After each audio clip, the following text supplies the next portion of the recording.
Após a morte, a alma, o espírito e o corpo se separam? Republique esse vídeo para que mais pessoas conheçam a verdade.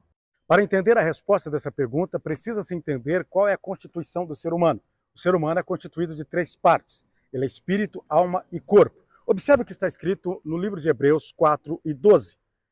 Porque a palavra de Deus é viva e eficaz, mais penetrante do que qualquer espada de 2 gumes, penetra até a divisão da alma do espírito, juntas e medulas.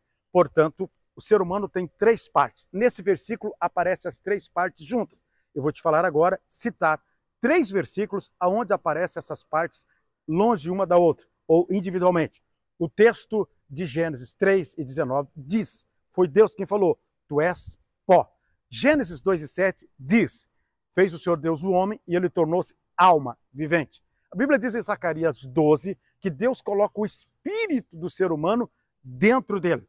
Portanto, a Bíblia mostra em um versículo as 3 partes e mostram as 3 partes individualmente em versículos diferentes para mostrar que o ser humano ele tem uma constituição de espírito, alma e corpo.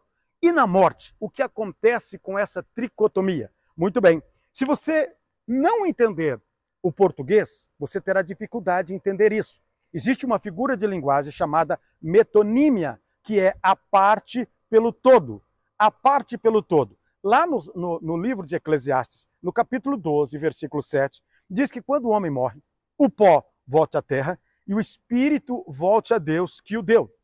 Então, após a morte, escute isso, o que acontece com o ser humano? O pó, Jesus diz, Deus diz, tu és pó e ao pó voltará.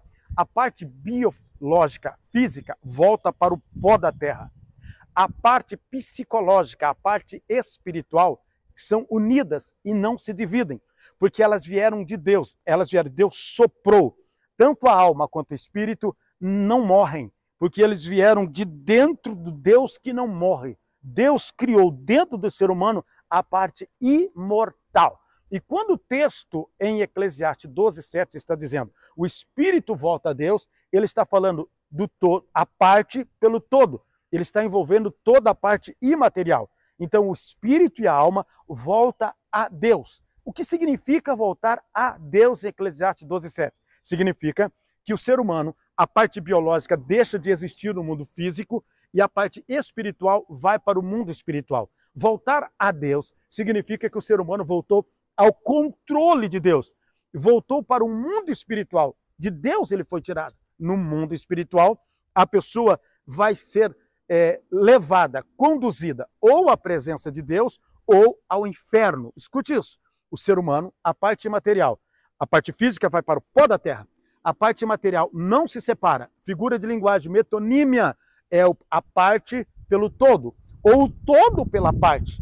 A figura de linguagem denota muito claramente isso, que a alma e o espírito estão juntas e elas não se separam. Deus vai mandar a alma ou o espírito juntos ou para o inferno, ou Deus vai trazer juntos o espírito e a alma para a sua presença. Portanto, alma, corpo e espírito têm funções diferentes aqui nesse mundo.